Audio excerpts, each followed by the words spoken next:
Hello दोस्तों, आप सभी का बहुत बहुत स्वागत है आपके अपने चैनल हिंदी साहित्य क्लासेस में। और आशा करती हूँ आप लोग बहुत अच्छे हैं और अपनी तैयारी आप लोग बहुत अच्छे से कर रहे हैं।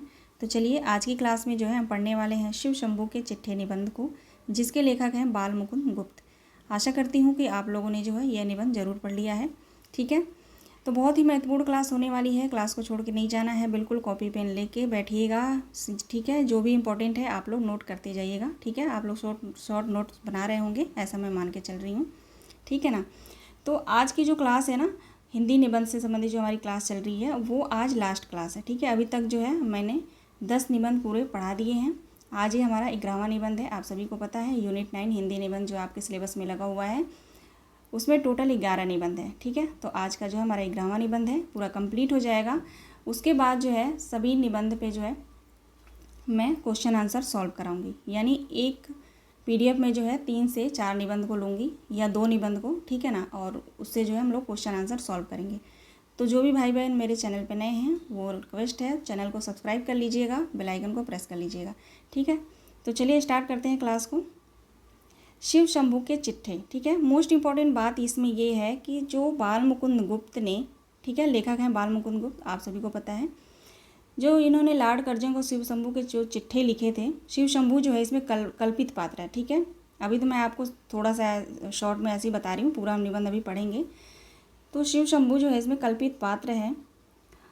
और बाल मुकुंद गुप्त ने जो लॉर्ड कर्जन को इसमें 8 जो इन्होंने चिट्ठे लिखे थे वो मोस्ट इम्पॉर्टेंट है, वहाँ से प्रश्न पूछे ही जाते हैं। ठीक है, तो ये आप सभी को पता है कि ये निबंध बहुत बड़ा है, तो मैंने इसको जो है बहुत अच्छे से पढ़ करके और इस पीडीएफ में आप सभी के लिए मैंने ये वीडियो बनाया है। ठीक है, ताकि आप लोग पढ़ के अच्छे से इसको समझ पाएँ और अच्छे से आपका जो है ये टॉपिक क्लियर हो पाए। ठीक है, तो बहुत कम टाइम में, ज़्यादा टाइम भी नहीं लगेगा, बहुत कम टाइम में भी हम लोग बहुत अच्छे से इस निबंध को समझ लेंगे और आपके परीक्षा के लिए जो मोस्ट इम्पॉर्टेंट होने वाला है। ठीक है, तो चलिए बात करते हैं बाल मुकुंद गुप्त। सबसे पहले बताएंगे आप लोग कमेंट के माध्यम से कि बाल मुकुंद गुप्त जो है किस युग के कवि माने जाते हैं। ठीक है, बाल मुकुंद गुप्त भारतेंदु युग और द्विवेदी युग के जोड़ने वाली कड़ी के नाम से भी जाने जाते हैं। अगर क्वेश्चन आता है कि कौन से लेखक भारतेंदु युग और द्विवेदी युग के जोड़ने की कड़ी के नाम से जाने जाते हैं, तो बाल मुकुंद गुप्त होंगे। ठीक है, और वैसे भारतेंदु युग के कवि जो है माने जाते हैं। ठीक है, चलिए हम पढ़ना स्टार्ट करते हैं, आगे देखते हैं। सबसे मोस्ट इम्पॉर्टेंट बात यहाँ पे है, नोट करके जो है यहाँ पे मैंने महत्वपूर्ण तथ्यों को लिया है। यहाँ से भी क्वेश्चन पूछे गए हैं। ठीक है, प्रीवियस और क्वेश्चन आप लोग सॉल्व कर रहे हैं या नहीं, अगर कर रहे हैं तो ही आपको पता चलेगा, है ना। नहीं करे हैं तो कुछ आपको पता चलने वाला नहीं है। ठीक है, चलिए स्टार्ट करते हैं। बाल मुकुंद गुप्त का जन्म 1865 ईस्वी रोहतक हरियाणा में एवं देहांत इनका जो है 1907 में हुआ था। राजकमल प्रकाशन द्वारा 1988 में पहली बार प्रकाशित इस किताब के प्रकाशीय में सूचना दी गई थी कि ये सभी चिट्ठे और खत 1903 से लेकर 1907 के दौरान भारत मित्र में प्रकाशित हुए थे। ठीक है, ये सभी चिट्ठे जो हैं, जो शिव शंभू के चिट्ठे हैं, वो सबसे पहले राजकमल प्रकाशन द्वारा जो है 1988 में पहली बार प्रकाशित इस किताब से प्रकाशीय में सूचना दी गई थी कि ये सभी चिट्ठे और खत जो है 1903 से लेकर 1907 के बीच में भारत मित्र में जो है प्रकाशित हुआ था। ये खास करके आप लोग बात ध्यान रखिएगा। ठीक है, आगे देखते हैं जिसका संपादन स्वयं कौन कर रहा था, तो बाल मुकुंद गुप्त जी कर रहे थे। ठीक है, आगे देखेंगे इनमें से 8 चिट्ठे लॉर्ड कर्जन के नाम इन्होंने लिखा था। सबसे मोस्ट इम्पॉर्टेंट है और यही हमें पढ़ना है। ठीक है, लेकिन और भी मैंने जो महत्वपूर्ण तथ्य उनको भी मैंने लिया है, कहीं से भी क्वेश्चन आ सकता है, तो कहीं से मैंने छोड़ा नहीं है। ठीक है, अगर आपने पूरा निबंध नहीं भी पढ़ा है तो भी इस वीडियो का अगर आप देख लेते हैं तो आपका क्वेश्चन कहीं से भी गलत होने वाला नहीं है। ठीक है, तो ठीक है, बाल मुकुंद गुप्त जी ने जो है 8 चिट्ठे किसको लिखे थे, लॉर्ड कर्जन को, लॉर्ड कर्जन के नाम, 2 लॉर्ड मिंटो के नाम लिखे थे, तथा भारत सचिव मिस्टर अर्ली के नाम जो है एक इन्होंने लिखा था। ठीक है, आगे देखते हैं। खतों में एक खत गुप्त जी ने शाइस्ता खां के नाम से फुलर साहब को तथा सर सैयद अहमद के नाम से जो है अलीगढ़ के कॉलेज के छात्रों के नाम इन्होंने लिखा था। ठीक है, ध्यान देंगे, खतों में एक खत जो इन्होंने जो है शाइस्ता खां के नाम से किसको लिखा था, तो फुलर साहब को लिखा था। ठीक है, ध्यान रखिएगा। फिर जो है सर सैयद अहमद के नाम से किसको लिखा था, अलीगढ़ के कॉलेज के छात्रों को लिखा था। ठीक है, यहीं पे जो है आपका मोस्ट इम्पॉर्टेंट तथ्य है, तो मैंने यहाँ पे रखा है, तो ध्यान रखिएगा। आगे देखेंगे, एक अन्य खत इन्होंने लिखा था पंजाबी नामक पत्र के मालिक लाला यशवंत राय और संपादक मिस्टर अथावले को लिखा था इन्होंने। ठीक है, तो ये भी आप लोग ध्यान रखिएगा। आगे बढ़ते हैं, आगे देखेंगे तो शिव शंभू के चिट्ठे और खत 1903 से 1907 ईस्वी के मध्य जो है भारत मित्र में प्रकाशित हुए थे। ठीक है, ये बात आप लोग ध्यान रखिएगा। 1903 पूछा जा सकता है, कब से कब तक, डेट तो याद रखिएगा। 1903 से 1907 ईस्वी के मध्य भारत मित्र में प्रकाशित हुआ था। ठीक है, इसका प्रकाशन 11 अप्रैल 1903 ईस्वी में भारत मित्र में हुआ था। अगर बीच में पूछे तो ये आप लोग डेट याद रखिएगा। डायरेक्ट जो है अगर डेट प्रकाशन पूछता है तो 1903, ठीक है ना, 11 अप्रैल 1903 में भारत मित्र में। ठीक है, इस निबंध का अगला क्रम चिट्ठे और खत के नाम है। ठीक है, इस निबंध का जो है अगला क्रम चिट्ठे और खत के नाम है, जो मैंने यहाँ पे आगे लिया है। अभी हम पढ़ेंगे, सब कुछ आपको जो है इस पीडीएफ में मिलने वाला है, तो आप लोग धैर्य के साथ बने रहेंगे तो ही आप समझ पाएंगे। ठीक है, क्योंकि निबंध जो है इतनी आसानी से समझ में नहीं आता है। ठीक है, तो धैर्य के साथ बिल्कुल बने रहिएगा। आगे देखेंगे, लेखक ने कर्जन की तुलना शिव शंभू बालक से की है। तो मोस्ट इंपॉर्टेंट बात है यहाँ पे, ध्यान रखिएगा। लेखक ने कर्जन की तुलना किससे की है? शिव शंभू बालक जो कल्पित पात्र है उससे इन्होंने किया है। ठीक है, यह निबंध अंग्रेजों की क्रूर नीतियों, उनके शोषण इत्यादि का कच्चा चिट्ठा है। ठीक है, 1 मिनट होल्ड करेंगे आप लोग। हाँ जी, चलिए। यह निबंध अंग्रेजों की क्रूर नीतियों, उनके शोषण इत्यादि का कच्चा चिट्ठा जो है इसमें दिया गया है। शिव शंभू के चिट्ठे शीर्षक व्यंग्य प्रधान निबंध है, ये भी आप लोग ध्यान रखिएगा, क्योंकि बालमुकुंद गुप्त ने जो है लॉर्ड कर्जन के शासन काल में भारतीय जनता की दुर्दशा को प्रकट करने के लिए 8 चिट्ठे इन्होंने लिखे थे। ये बात आप लोग ध्यान रखिएगा। ये चिट्ठे उस समय की राजनीति, गुलामी और लॉर्ड कर्जन की मर्मर क्रूरताओं को जितने सटीक रूप से प्रस्तुत करते हैं, उतनी प्रौढ़ता के साथ उस समय कोई दूसरा अभिलेख अभी तक प्राप्त नहीं हुआ है, ऐसा माना जाता है। ठीक है, आगे देखते हैं। अब जो है यहाँ पे मैंने लिया है महत्वपूर्ण बिंदु करके, यहाँ पे मैंने रखा है सभी चिट्ठों के नाम, जो 8 चिट्ठे हैं ना, उनके जो है नाम यहाँ पे रखा है। उसके बाद जो है इन सभी चिट्ठों के अंतर्गत जो है जो महत्वपूर्ण लाइन दिया गया है, यानी किस आधार पे जो है उस चिट्ठे में क्या क्या बात कही गई है, उसको भी मैंने लिया है। ठीक है, तो उसको भी हम आगे देखेंगे, पहले नाम देख लेते हैं, ध्यान रखिएगा। भारत मित्र में प्रकाशित हुए 8 चिट्ठों के नाम जो है इस प्रकार हैं। सॉरी, ध्यान रखेंगे। 1 मिनट।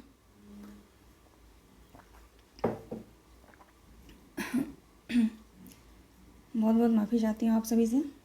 चलिए देखते हैं, पहला नाम है बनाम लॉर्ड कर्जन 1903, श्रीमान का स्वागत 1904, वैसराय का कर्तव्य 1904, पीछे मत फेंकी 1905, आशा का अंत 1905, एक दुरासा 1905, विदाई संभाषण 1905, बंग विच्छेद 1905। तो प्रकाशन वर्ष जो है आपको बहुत आसानी से याद हो जाएगा, है ना, कोई दिक्कत ही नहीं है इसमें।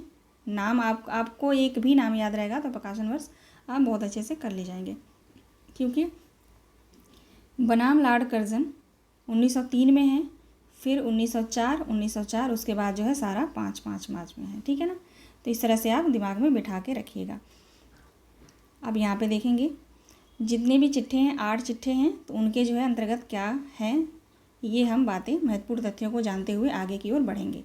और हाँ, यहाँ पे मैं आपको बता दूँ कि मैंने शिव शंभू के चिट्ठे जो हैं, यहाँ पे मैंने इस तरीके से इसको मैंने आप लोग इस तरीके से जो है मैंने इस पीडीएफ को बनाया है कि आप लोग जो है एक एक लाइन में जो मोस्ट इंपॉर्टेंट बातें हैं वो आप लोग जान पाएँ, ताकि यहाँ से प्रश्न आता है तो आपका गलत ना हो।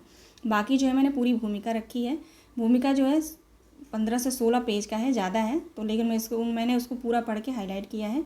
ठीक है, तो उस पूरी भूमिका को अगर आप पढ़ लेते हैं तो आपका जो है पूरा ये निबंध आपको बहुत अच्छे से समझ में आ जाएगा। ठीक है, तो अगर आपने पूरे चिट्ठे को अगर अच्छे से नहीं भी पढ़ा है तो भी आपका जो है बहुत अच्छे से काम चल जाएगा। ठीक है, तो पहला चिट्ठा देखते हैं बनाम लॉर्ड कर्जन। ठीक है। बनाम लॉर्ड कर्जन जो चिट्ठा है इसके अंतर्गत क्या है, प्रथम चिट्ठी में लॉर्ड कर्जन ने इतिहास की 2 प्रमुख घटनाओं दिल्ली दरबार और विक्टोरिया मेमोरियल हॉल का निर्माण किया था। ठीक है, क्वेश्चन आ सकता है कि शिव शंभू के किस चिट्ठे में जो है लॉर्ड कर्जन ने 2 घटनाओं को जो है वहाँ पे निर्माण करवाया गया है। तो दिल्ली दरबार और विक्टोरिया मेमोरियल हॉल निर्माण। ठीक है,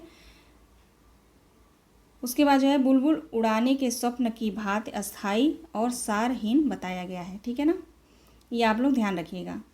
ये किस में है, तो बनाम लॉर्ड कर्जन यानी पहले चिट्ठी में। उसके बाद दूसरे में देखते हैं श्रीमान का स्वागत। श्रीमान के स्वागत में है, श्रीमान स्वागत शीर्षक में गुप्त जी ने लॉर्ड कर्जन के द्वारा वायसराय बनाए जाने पर दुख एवं निराशा का भाव प्रकट किया है तथा उनसे कई आशाएं पूर्ण करने का निवेदन किया गया है। ठीक है, आगे देखते हैं। तीसरे में है वायसराय का कर्तव्य। तीसरे चिट्ठी में लॉर्ड कर्जन ने पुनरागमन पर आने कर्तव्य की याद दिलाई है। यानी पुनरागमन यानी दोबारा जब इनको वायसराय बनाया जाता है तो उनके कर्तव्यों को याद दिलाया गया है। ठीक है ना, उस चिट्ठी में लिखा गया है। ठीक है, अभी हम भूमिका पढ़ेंगे तो वहाँ भी आपको बहुत अच्छे से समझ में आ जाएगा। तो पीछे मत फेंकिए, चौथा है, देखते हैं। इस चिट्ठी में गुप्त जी ने लॉर्ड कर्जन के भारतीय प्रजा के साथ उनके कर्तव्य की ओर संकेत किया और भारत को आगे बढ़ाकर अच्छे वायसराय को अपना नाम जोड़ने की अपील की है। ठीक है ना, तो ये पूछा जा सकता है ये लाइन दे करके कि किस चिट्ठी के अंतर्गत है ये। ठीक है, यानी किस चिट्ठी में ये बात कही गई है, दूसरे, तीसरे, चौथे, पाँचवें। तो आप लोग ध्यान रखिएगा। ठीक है, इसलिए मैंने इसको अलग ले लिया है। ठीक है, मतलब भूमिका से ही पढ़ के मैंने इसको अलग से लिया है। ठीक है, आगे देखते हैं। आशा का अंत। आशा के अंत चिट्ठी में जो है पंचम चिट्ठी। ठीक है, पंचम चिट्ठी है ये। पंचम चिट्ठी में भारतीयों द्वारा लॉर्ड कर्जन के शासनकाल में उन्नति और विकास की ओर जो आशाएं देखी गई हैं उनके प्रायः अंत होने की कथा प्रस्तुत की गई है। ठीक है, एक दुरासा। ठीक है, एक दुरासा में छठा है ये। इसमें जो है लॉर्ड कर्जन से अपील की गई है कि वह भारतीयों का हाल जानने व उनके दुख दर्द उसे जो है उसको दूर करें, क्योंकि बहुत जो है लॉर्ड कर्जन क्रूर किस्म का जो है रहता है, जनता को जो है बहुत, जनता की बातें नहीं सुनता ये। ठीक है, जनता इससे बहुत परेशान रहती है। ठीक है, आगे देखते हैं। विदाई का संभाषण। सप्तम चिट्ठी है ये। सप्तम चिट्ठी में भारतीयों के गुण दोष के दुर्दशा, अंग्रेजों की कृतज्ञता तथा लॉर्ड कर्जन के दुर्गुणों का वर्णन किया गया है। तो ध्यान रखिएगा। ठीक है ना, सप्तम चिट्ठी में क्या है, तो भारतीयों के गुण दोष की दुर्दशा और अंग्रेजों की कृतज्ञता और लॉर्ड कर्जन के दुर्गुणों का वर्णन किया गया है, यानी क्या क्या इन्होंने किया है। आगे वंग विच्छेद। इसमें जो है इस चिट्ठी में लॉर्ड कर्जन द्वारा बिंदु विच्छेद का वर्णन किया गया है तथा इसे खाली ख्याली लड़ाई की संज्ञा दी गई है। ठीक है, खाली के लड़ाई की संज्ञा दी गई है। ठीक है, तो यहाँ तक आशा करती हूँ आपको बहुत अच्छे से समझ में आ गया होगा। पढ़ लीजिएगा। ठीक है, PDF मैं जो है टेलीग्राम चैनल पे दे दूँगी, वहाँ से आप लोग डाउनलोड करके पढ़ लीजिएगा। ठीक है, अब हम जो है शिव शंभू की चिट्ठी भूमिका पढ़ना स्टार्ट करते हैं। यहाँ से आपको सारा निबंध जो है बहुत अच्छे से क्लियर हो जाएगा। ठीक है, पढ़ना स्टार्ट करते हैं। भूमिका। गूंगी प्रजा का वकील शिव शंभू शर्मा। सॉरी, पता नहीं मेरे गले में क्या हो गया है, समझ ही नहीं आ रहा मुझे। चलिए पढ़ते हैं। हिंदी में व्यंग विनोद की सजीव शैली के पुरस्कर्ताओं में बाबू बाल मुकुंद गुप्त के शिव शंभू के चिट्ठे अपना अप्रथम स्थान रखते हैं।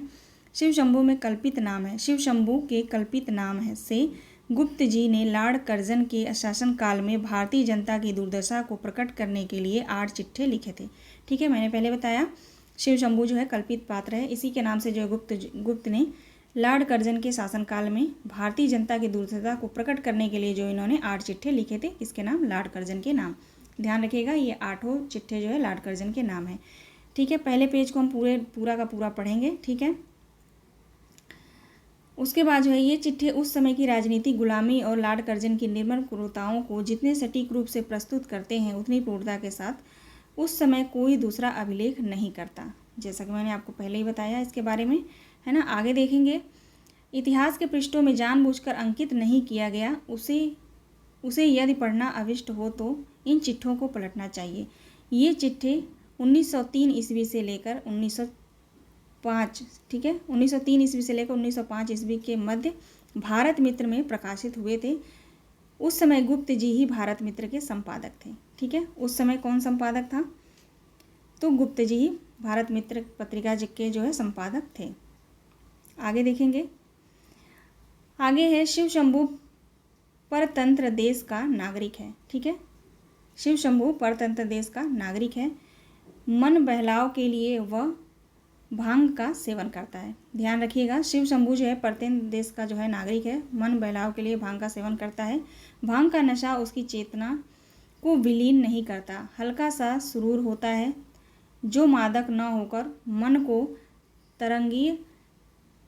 तरंगित करने में समर्थ है। मन की इसी प्रमुदित तरंग में शिव शंभू अपने चारों ओर फैले हुए समाज के दुख दर्द की कहानी कहना शुरू करता है। ठीक है, चलिए यहाँ से देखते हैं। अब शुरू करता है। गुलामी की निविड़ श्रृंखलाओं में जकड़ा हुआ भारतीय शिव शंभू अपने अस्तित्व को यदि अनुभव कर पाता है तो केवल परतंत्र भारत की पालामी के लिए जो षड्यंत्र अपने शासनकाल में रचे उनका संकेत इन चिट्ठों के लेखक हैं। आगे देखेंगे। इन चिट्ठों के लेखक ने जिस शैली में प्रस्तुत किया है वह निसंदेह हिंदी व्यंग्य की बेजोड़ बेमिसाल शैली है। ठीक है, आगे देखते हैं। लॉर्ड कर्जन के विषय में प्रसिद्ध है कि वह क्रूर स्वभाव का अहंकारी शासक था। ठीक है, तो लॉर्ड कर्जन कैसा शासक था? तो अहंकारी शासक था। ठीक है, उसके शासनकाल में भारतीय जनता को सुख सुविधाएं प्राप्त होना तो असंभव था ही, वस्तुतः वह तो पहले से प्राप्त अधिकारों को भी छीनने के पक्ष में था। फलतः उसने सिविल सर्विस में भारतीयों के प्रवेश का निषेध किया। उच्च स्तरीय शिक्षा के मार्ग में रोड़े खड़े किए। बंगाल को विभाजित कर देश में फूट के बीज बोए। ठीक है, ये जो है सारे कारनामे जो है यहाँ पे दिए गए हैं लॉर्ड कर्जन के। बीज बोए, कर वसूली के काले कानून बनाकर जनता को दुख दैन्य के पास में कसकर तड़पाया और निर्धन प्रजा का शोषण करने अपने अहम की तुष्टि के लिए दरबार रचाया तथा विक्टोरिया मेमोरियल हॉल बनवाया। एक मिनट।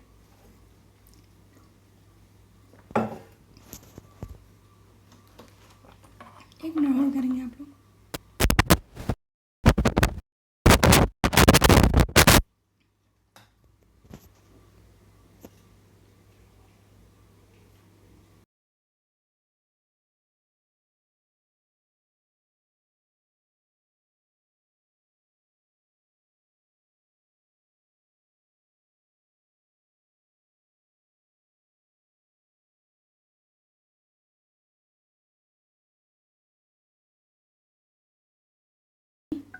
शिव शंभू शर्मा ने लॉर्ड कर्जन की इस धड़कबाजी और नुमाइशी प्रवृत्ति में केवल तुम तराक करे कामों को देखकर यह उचित समझा कि उन्हें बताया जाए कि वायसराय होकर भी आप भारतीय प्रजा से बहुत दूर हैं।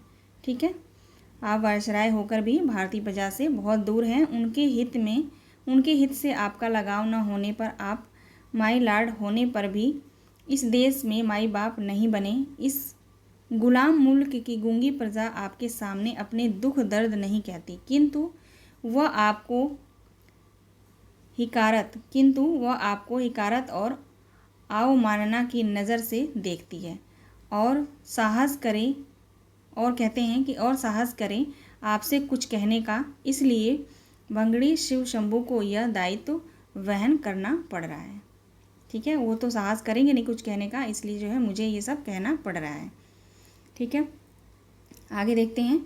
यह ठीक है कि इस गुलाम देश की प्रजा ऑफिशियल प्रतिनिधि बनाने का शिव शंभू के पास कोई अधिकार पत्र या सनद नहीं था, तथापि वह इस देश की प्रजा का यहाँ का चिथड़ा पोस्ट कगालों का प्रतिनिधि होने का दावा रखता था, क्योंकि उसने इस भूमि में जन्म लिया है। उसके शरीर भारत की मिट्टी से बना है और उसी मिट्टी में अपने शरीर की मिट्टी को एक दिन मिला देने का इरादा रखता है। ठीक है, आगे देखते हैं। आगे कहते हैं, बचपन में इसी देश की धूल में लौट कर बड़ा हुआ, इसी भूमि के अन्न जल से उसकी प्राण रक्षा होती है। शिव शंभू को कोई नहीं जानता, जो जानते हैं वे संसार में एकदम अनजान हैं, उन्हें कोई जानकर भी जानना नहीं चाहता। जानने की चीज़ शिव शंभू के पास कुछ नहीं है, उसके पास कोई उपाधि नहीं, राज दरबार में उसकी पूछ नहीं, हकीमों से हाथ मिलाने की उसकी हैसियत नहीं, उसकी हाँ में हाँ मिलाने की उसकी ताब नहीं है। वह एक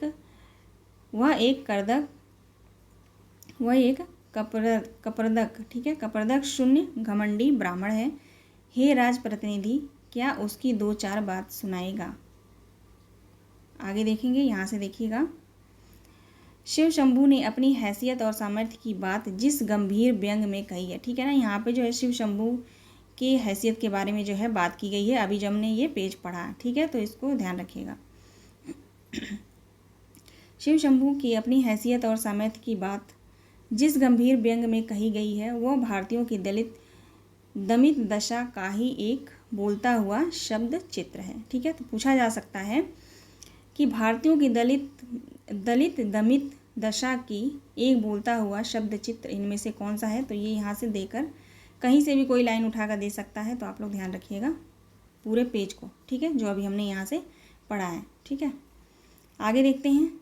आगे कहते हैं, लॉर्ड बनाम कर्जन शीर्षक चिट्ठे में लेखक ने बड़ी प्रखर और निर्भीक वाणी में कर्जन से कहा है कि जिस पद पर आप आरूढ़ हैं वह आपका मौरूसी नहीं, नदी नाव संयोग की भांति है। आपके हाथ में कुछ दिन और कुछ करने की शक्ति है, लेकिन माय लॉर्ड, क्या आप भी चाहते हैं कि आपके आसपास एक वैसी ही मूर्ति लॉर्ड सेंट डॉन जैसी खड़ी हो? यदि आपको मूर्तियां ही स्थापित करनी है तो बताइए।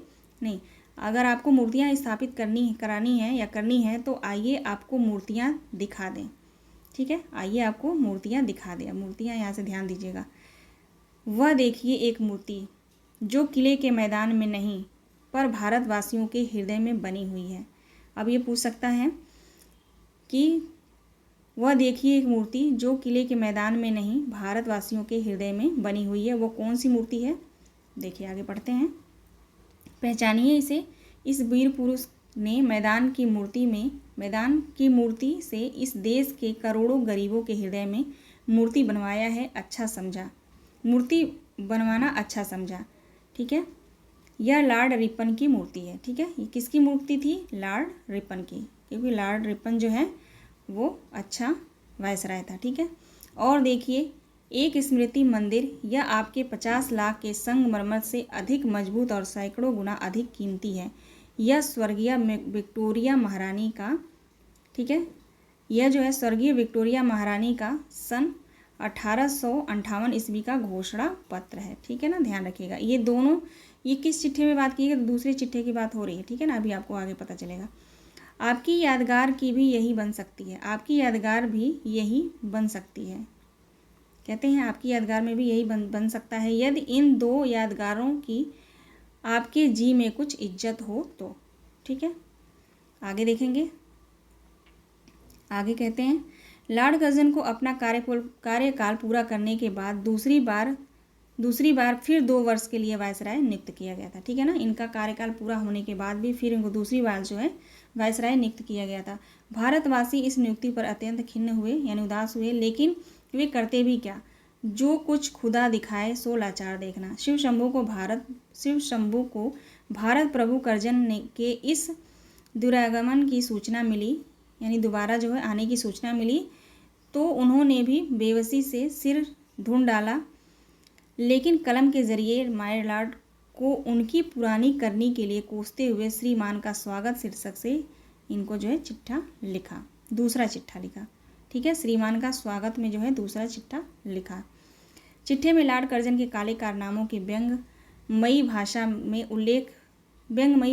उल्लेख तो उन्होंने किया ही है, पर भाग्यवादी विवश लाचार भारतीयों की तटस्थ वृत्ति पर भी गहरे प्रहार किए हैं। संघर्ष भीरू हैं, किसी भी संकट को स्वीकार करना, निर्लिप्त निराकार दृष्टा की भांति अतृप्त लोचन से नाटक के पटापेक्षों को देखना उनका स्वभाव बन गया है। ठीक है, अब यहाँ से ध्यान रखेंगे इस पॉइंट को। अथक ऐसे हैं, कहते हैं अथक ऐसे हैं कि कितने ही तमाशे देख गए पर दृष्टि नहीं खाटते। इन्होंने पृथ्वीराज जयचंद्र की तबाही देखी, मुसलमानों की बादशाही देखी, अकबर, बिरबल, खान खाना और तानसेन को देखे। ठीक है, आगे कहते हैं शाहजहानी तख्ते ताउस और शाही जुलूस देखे, फिर वही तख्त नादिर शाह को उठाकर ले जाते देखा। शिवाजी औरंगजेब देखे, क्लाइव और हॉस्टिंग के वीर बहादुरी अंग्रेज देखे। देखते देखते बड़े शौक से लॉर्ड कर्जन के हाथियों पर जुलूस और दिल्ली दरबार देखा। कोई देखने वाला चाहिए, भारतवासी देखने को सदा प्रस्तुत है। ठीक है, कोई देखने वाला चाहिए, भारतवासी सदा देखने को प्रस्तुत है। इस गुण में वे मोक्ष मरोड़ कर कह सकते हैं कि संसार में कोई उनका सानी नहीं।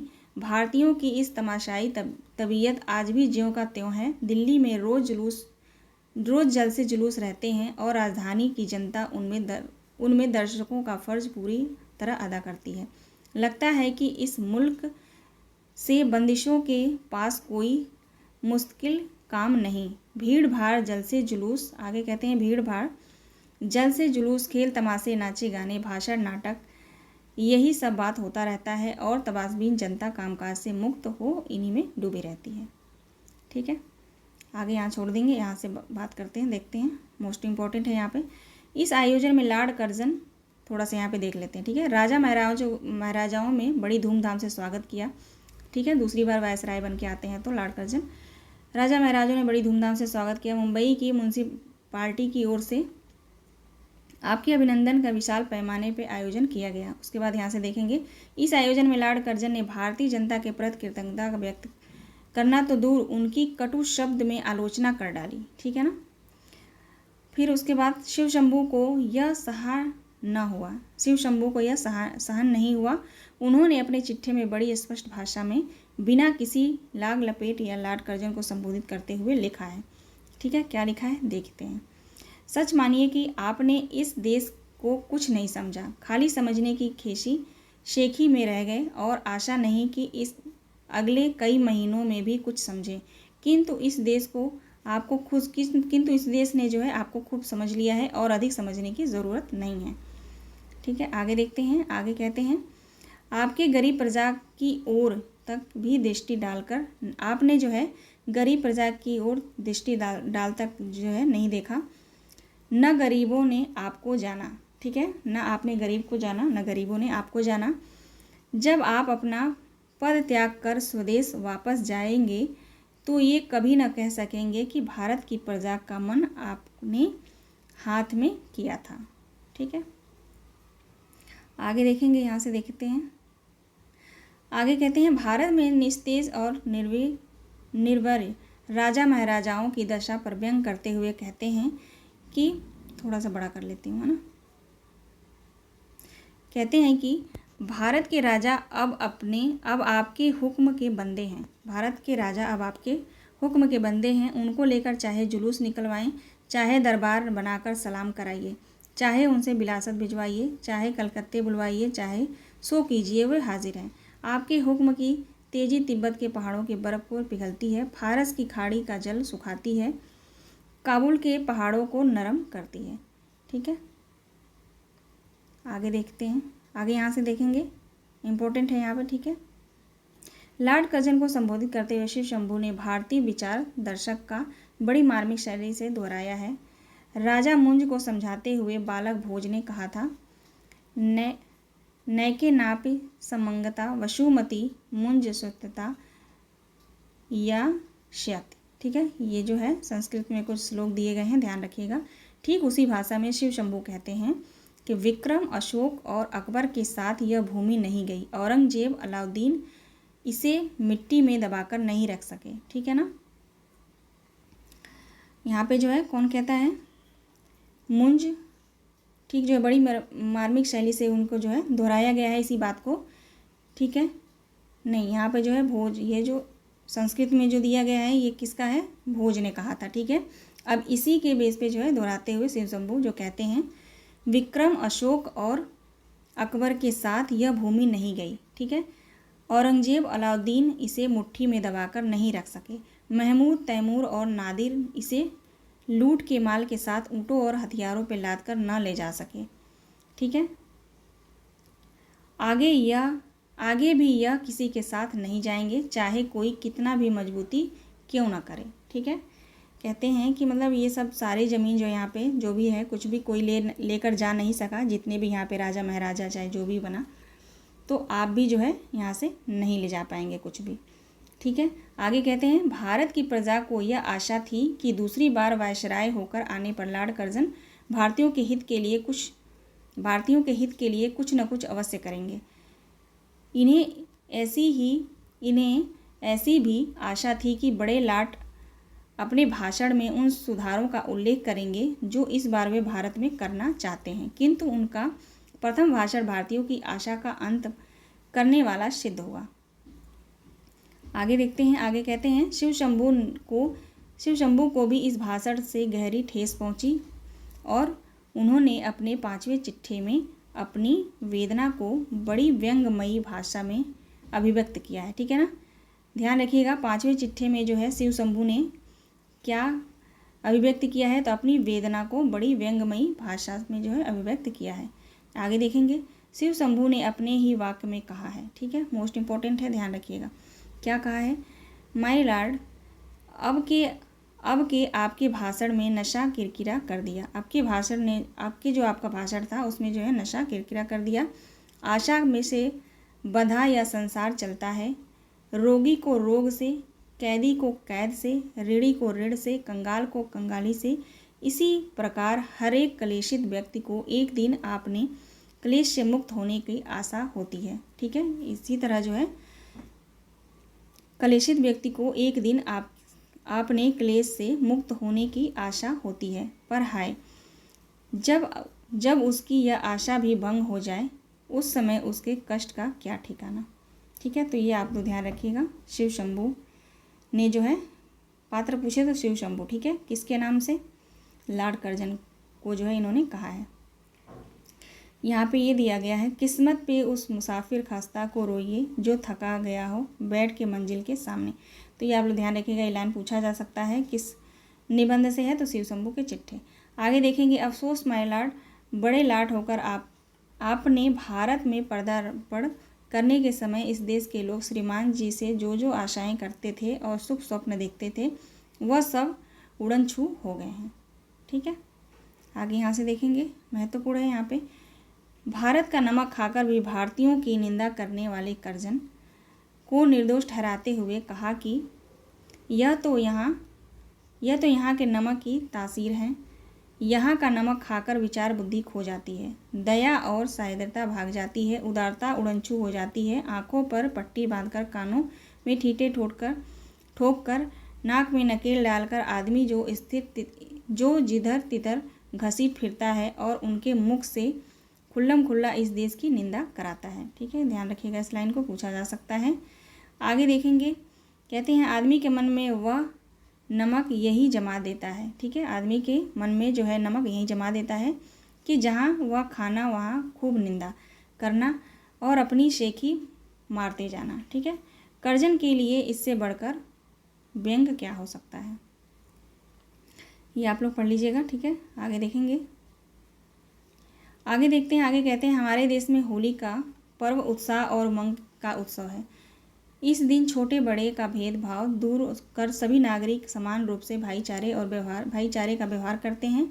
राजा और प्रजा के बीच दूरी भी होली के दिन मिट जाती है। शिव शंभू को ऐसे ही किसी दिन अचानक एक मधुर गीत की टेक सुनाई देती है। कोई बड़ी मस्ती में गा रहा है, चलो चले आज खेले होली कन्हैया घर। ठीक है, तो चलो चले आज खेले होली कन्हैया घर, ये आप लोग गीत ध्यान रखिएगा, पूछा जा सकता है। ठीक है, आगे देखेंगे, आगे है यहाँ पे इम्पोर्टेंट है यहाँ पे भी। ठीक है, लाइन जो भी मैंने हाईलाइट किया है मोस्ट इम्पोर्टेंट है। ठीक है, आगे कहते हैं राजा का नाम केवल सुना है, न राजा को शिव शंभू ने देखा है और न राजा ने शिव शंभू को देखा है। यानी कि राजा को न शिव शंभू ने देखा है और ना ही राजा ने शिव शंभू को। खैर राजा का ना सही उनका प्रतिनिधि तो है, ठीक वैसे ही जैसे कृष्ण द्वारका में थे और उद्धव को ब्रज में अपना प्रतिनिधि बनाकर उन्होंने भेजा था।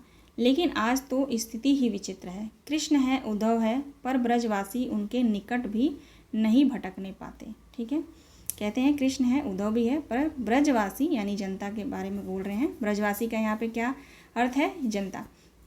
ठीक है, पर ब्रजवासी उनके निकट भी नहीं भटकने पाते। राजा है, राजा प्रतिनिधि है, पर प्रजा की उन तक रसाई नहीं है। सूर्य है, धूप नहीं, चंद्र है, चांदनी नहीं, माई लॉर्ड नगर में ही है, पर शिव शंभू उनके द्वार तक नहीं भटक सकता। उसके घर चलकर होली खेलना तो विचार ही दूसरा है। ठीक है, आगे देखेंगे, आगे यहाँ पे देखेंगे, इम्पोर्टेंट है। यदि किसी दिन शिव शंभू शर्मा के साथ माई लॉर्ड नगर की दशा देखने चलते तो वह देखते कि इस महानगर के लाखों प्रजा भेड़ों और सूरों की भांति सड़े गंदे झोपड़ों में पड़ी लौटती है। उनके आसपास सड़ी बदबू और मैले सड़े कपड़े, नाले बहते हैं, कीचड़ कूड़े ढेर सारे लगे हुए होते हैं। ठीक है, चलिए यहाँ पे इम्पोर्टेंट नहीं है ज़्यादा। ठीक है, यहाँ देखेंगे शिव शंभू ने बड़ी स्पष्ट भाषा में कहा है कि अब राजा और प्रजा के मिलकर होली खेलने का समय गया। जो बाकी था वह कश्मीर नरेश महाराज रणवीर सिंह के साथ समाप्त हो गया। ठीक है, आगे देखते हैं। आगे कहते हैं लॉर्ड कर्जन 2 वर्ष का समय पूरा होने के बाद इंग्लैंड वापस बुला लिया गया। लॉर्ड कर्जन जो दोबारा बने थे वायसराय, उनका जो 2 समय का कार्यकाल पूरा होने के बाद जो है उनको इंग्लैंड वापस बुला लिया जाता है। उसका गंजी लॉर्ड किचनर से विरोध हो गया। ठीक है, उसका जो है गंजी लॉर्ड किचनर से विरोध हो गया था और ब्रिटिश सरकार ने जो है कर्जन का त्यागपत्र स्वीकार कर किचनर की बात मानी थी। विदाई संभाषण शीर्षक चिट्ठे में इस घटना को गुप्त जी ने बड़ी व्यंग्यमयी शैली में लिखा है। आप देखिए यहाँ पे लिखा है, कैसे देखते हैं, महत्वपूर्ण है, ध्यान दीजिएगा। अब देखते हैं कि जंगी लॉर्ड के मुकाबले में अपने पटखनी खाई सिर के बल नीचे आ रहे हैं। आपके स्वदेश में वही ऊंचे माने गए, आपको साफ नीचा देखना पड़ा। पद त्याग की धमकी से भी ऊंचे ना हो सके। ठीक है, आगे देखते हैं। स्वागत के समय जिन मार्मिक शब्दों में लॉर्ड कर्जन को परामर्श दिया गया कि वे पठनीय हैं, इस संसार के आरंभ में बड़ा भारी पार्थक होने पर भी अंत में बड़ी भारी एकता है। समय अंत को सबको अपने मार्ग पर ले जाता है। देशपति राजा और भिक्षा मांग कर भर पेट वाले कंगाल का परिणाम एक ही होता है। ठीक है, इनको जो अपने देश में जो सज़ा मिलती है उसके बारे में बात की गई है। आगे देखते हैं, यहाँ से देखेंगे आपके शासनकाल का नाटक घोर दुखांत है और अधिक आश्चर्य की बात यह है कि दर्शक तो क्या स्वयं सूत्रधार भी नहीं जनता की उसने जो खेल सुखांत समझकर खेलना प्रारंभ किया था वह दुखांत हो जाएगा। ठीक है, तो इस लाइन को आप लोग ध्यान रखिएगा। आगे देखते हैं। आगे कहते हैं उसकी मना स्थिति को समझकर शिव शंभू ने कहा था, माय लॉर्ड, जब तक आपके हाथ में शक्ति रही आपने भारत की भलाई के लिए कुछ नहीं किया। भारत के बिगड़ने के लिए आपने क्या क्या नहीं किया, किंतु क्या किसी एक मनुष्य के लिए किसी विशाल देश का कुछ बिगाड़ सकता है? आगे देखेंगे, यहाँ पे देखेंगे, मोस्ट इम्पॉर्टेंट है। ठीक है, जब कहते हैं सब ज्यों का त्यों है, बंग देश की भूमि जहाँ थी वहीं है और उसका हर एक नगर और गांव जहाँ था वहीं है। कोलकाता उठकर चेरापूंजी के पहाड़ पर नहीं रख दिया गया और शिलांग उठकर हुगली के पुल पर नहीं आ बैठा। वंग विच्छेद करके माय लॉर्ड कहते हैं वंग विच्छेद करके माय लॉर्ड ने अपना एक ख्याल पूरा किया है। कितने ही ख्याली इस देश में ख्याल पूरा करके जो है चले गए। कितने ही ख्याली जो है इस देश में अपना ख्याल पूरा करके चले गए। आपके इस प्रकार के कारनामे से भारतवासियों के मन में यह बात जम गई है कि अंग्रेजों से भक्ति भाव करना वृथा है, व्यर्थ है। प्रार्थना करना वृथा है और उनके आगे रोना गाना वृथा है। दुर्बल की दुर्बल की वह नहीं सुनते हैं। ठीक है, आगे देखेंगे, यहाँ पे इम्पोर्टेंट है।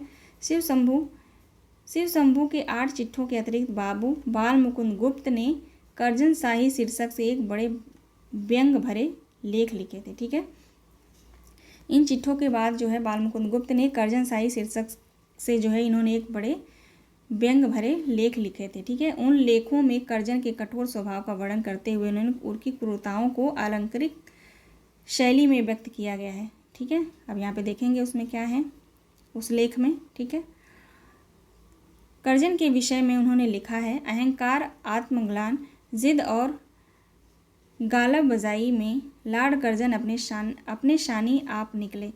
जब से अंग्रेजी राज आरंभ हुआ है तब से इन गुणों में आपकी बराबरी करने वाला एक भी बड़ा लॉर्ड इस देश में नहीं आया। भारतवर्ष की बहुत सी प्रजा में मन में धारणा है कि जिस देश में जल न बरसता हो, लॉर्ड कर्जन पदार्पण करे तो वर्षा होने लगती है, और जहाँ के लोग अतिवर्षा और तूफान से तंग हो, वहाँ कर्जन के जाने से स्वच्छ जो है सूर्य निकल आता है। ठीक है, यह किस लेख के बारे में बात किया गया है तो ध्यान रखिएगा, कर्जन शाही शीर्षक से जो इन्होंने लेख लिखे थे। ठीक है, आगे देखेंगे यहाँ से, मेले की ओर शीर्षक चिट्ठे में मारवाड़ी समाज की कुरीतियों को मारवाड़ी एसोसिएशन द्वारा व्यक्त किया गया है। ठीक है, ये इतना इम्पोर्टेंट नहीं है, बाकी देखते हैं। ये आप लोग जो यहाँ पे कुछ दोहे टाइप में दिया गया है तो इसको आप लोग ध्यान रखिएगा। ठीक है, ये लास्ट का पेज है तो लास्ट का पेज आप लोग पढ़ लेते हैं। बाबू बाल मुकुंद गुप्त की शैली में हिंदी में गद्य के धरातल पर व्यंग को प्रतिष्ठित किया।